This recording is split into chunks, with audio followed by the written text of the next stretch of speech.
Hi everyone, I'm new to this, so I'm just going to introduce myself. My name is Bethany Greaves, I am 21 and I'm from St Helens, Merseyside, UK. And I've decided to start documenting my mental health journey on YouTube. So I'm going to put a trigger warning, a very big one on, as there are talks of self-harm, suicide ideation, suicide, like losing people to that. And I'm going to start by sharing my story with you one bit at a time. So my mental health started when I was I'd say around 12, 13, when I was in school. I was massively bullied. I was picked on for no reason at all. I was picked on for the colour of my hair. I was picked on for the way I looked. I was called fat. I was called names under the sun. I was targeted on the way home a couple of times and beat up to the point where they put me in hospital. And I was bullied all over Facebook, all over social media. People were really, really, really horrible. And the attacks is what sparked off my mental health in the first place. I first took my first overdose when I was 14 years old, or 14 or 15 years old, and was admitted to hospital for treatment for that. And following that, I got involved in groups of the wrong people. People were peer pressuring me into drinking alcohol at a young age, in which I turned to that when I was 15, 16. I was going out nightclubbing, underage. I was drinking like every single day to numb the pain of being bullied. I dropped out of school. I was home tutored for a while. I was moved to little units, like special needs units, because I had ADHD when I was younger too. So I was a bit hyperactive as a teenager and as a child, at a young age.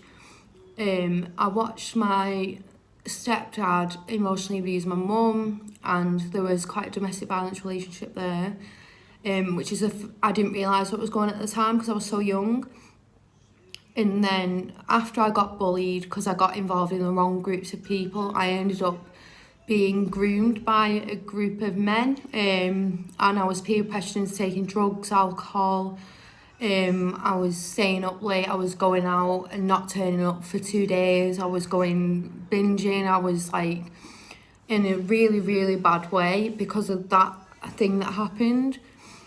And during that, I ended up in a serious car crash. I wasn't took to hospital as I was forced to keep quiet about it, so I couldn't tell the police. Otherwise, I'd have people that would kill me, and come for me, which is the words of the people that said. I was then not sure that I was actually being groomed, until I ended up having a social worker, as I was at risk of child sexual exploitation. And then I had a social worker involved who took me away from my family and placed me in multiple care homes across the world. And I was in Stoke, I was in Manchester, I was miles away from home. I was put on a child protection order, and also I was made a ward of court, which is where you can be forced into a care home, so people can look after you as you're not safe in the community, which comes up to my first admission to a psychiatric ward, which was when I was 14 or 15. And I was in and out of that unit. I was sent to a psychiatric intensive care unit, so PICU, when I was 15, because I was aggressive and because I was so mentally unwell. But no one really knew what was wrong with me. And then during this time after, I was involved in a domestic violence relationship. I was physically beat up in front of a group of my friends who didn't help me, who didn't do anything to like help me. They just let it happen. I was threw up against a wall by my neck. When I was in school, someone tried to strangle me with my tie, in front of everyone, and no one would do anything to help me. In the end, the care home decided that I was no longer safe there, so they let me go home to my mum, as I wasn't too high risk to be there, but they sent me to my mum's for her to deal with me, which was completely wrong, and I ended up in the hospital in psychiatric wards for in and out for years on end, until, well, I'm in one now,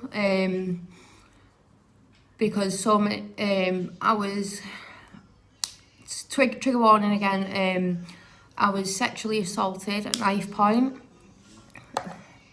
in 2014. I was walking home from a close friend's house, and I've had the feeling that I was being followed, and by the time I knew it, I was on the floor with a knife to my throat, with someone telling me that if I moved, if I screamed, if I shouted, they would kill me straight away. And they just held the knife on there for a while, and wouldn't really let me go until they'd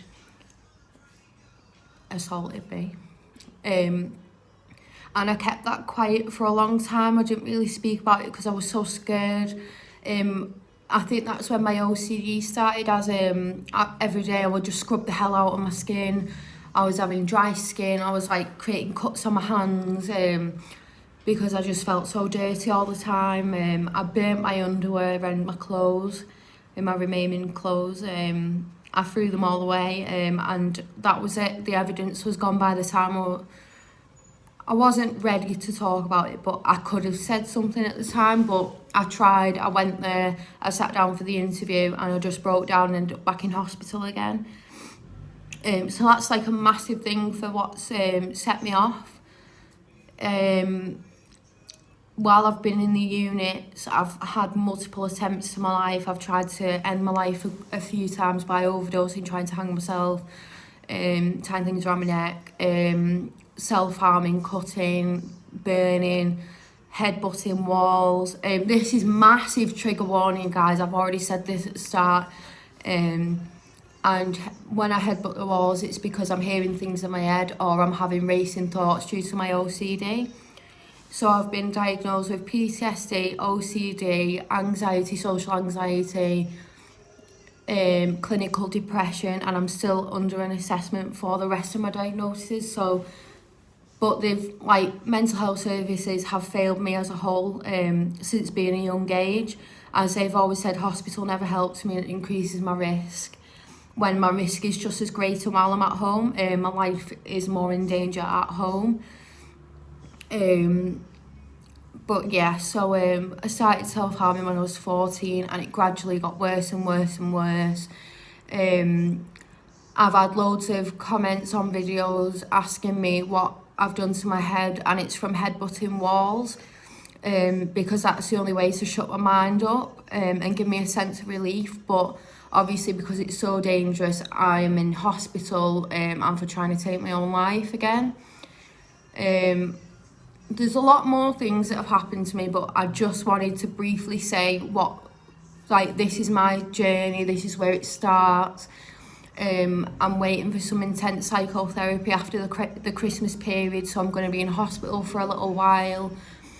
And I really hope that people get something out from me speaking and sharing my story, because now I'm just trying to raise awareness for mental health, as people can look as fine as they come, they can work, they can get up, they can go out, and they can still be struggling, they can still be struggling like hell inside. They can be screaming and battling demons that no one can see, and people can be being bullied, and they won't know how to reach out for help as they're too scared of the consequences that could potentially happen. But I'm here to say, please speak up, please have a voice. Don't let people take that voice away from you, because I've done it for so long, and it's landed me in a psychiatric unit, and I've been in and out since I was 14. I've been took away from my family. I've now got my own family. I've got a husband, I've got a son who's 2 years old.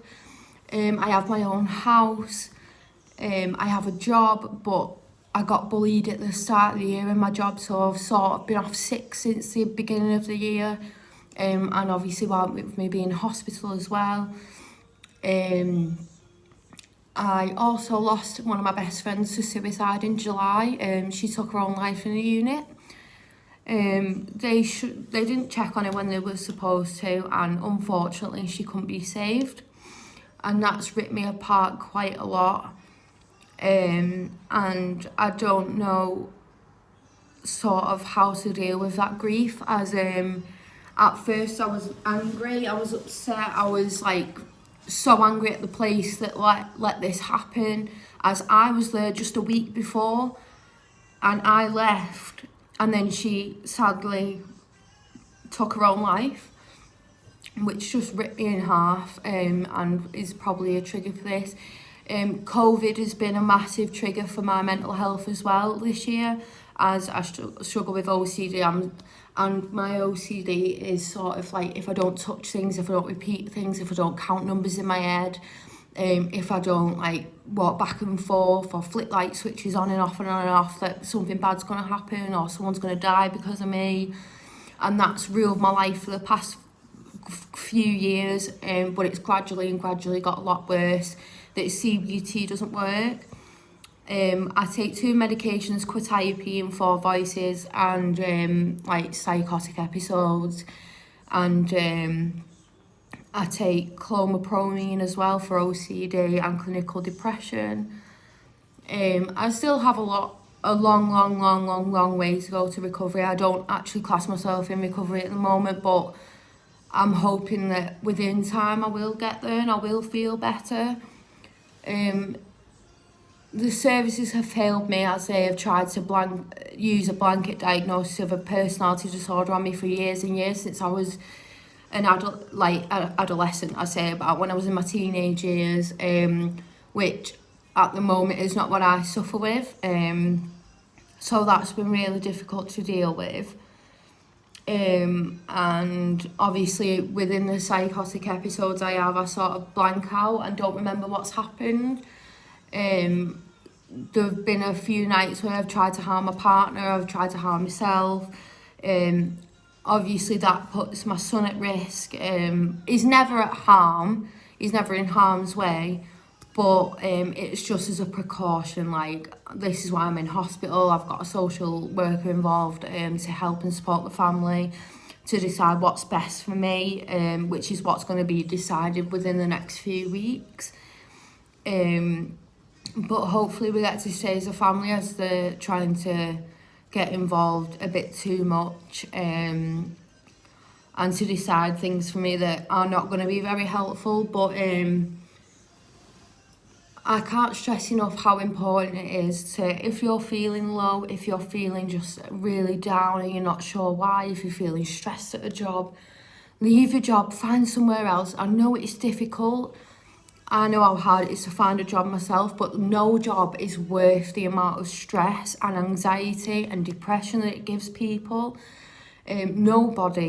Bullies are not worth your life. Don't let them take your life like they almost did with me. I'm covered in scars now, but they are now a part of my story. And I will always be there. I'm quite open and honest with mental health now, since having a bit of success on TikTok. And I couldn't thank my followers enough for all the support that they've done for me, sending me lovely gifts from my Amazon wish list, reaching out to me on Instagram, offering me lovely things to make me things, just things to make me smile. And of course, just them being there is helping me. It's actually saved me, where I thought a few days ago, I'm not important, I'm nobody, to having almost 15,000 followers supporting me and coming through with my journey with me. But I just wanted to say thank you to everyone, and if you're struggling, please use that voice of yours, and you are strong, you are powerful, you are amazing, and you can do this. I promise you can do this. I know it's hard. I feel like rubbish right now, but tomorrow can be a better day, the day after can be a better day. Just start again. I promise things will get better. There is a rainbow after every storm. There are better days to come. You are strong and you have got this. And this is not going to be the only video. I'm going to be posting more about the assault that happened to me, more about in-depth about my family, more in-depth videos, but I just wanted to share my journey and my story. So that is a part of my story. It's not all of it, but I just thought I'd jump on and do a quick video as an introduction. And I really hope some people benefit from this video and know to reach out for support before it's too late. Thank you so much for listening. It's been quite a little long video, but you have totally got this and you are worth it. Lots of love.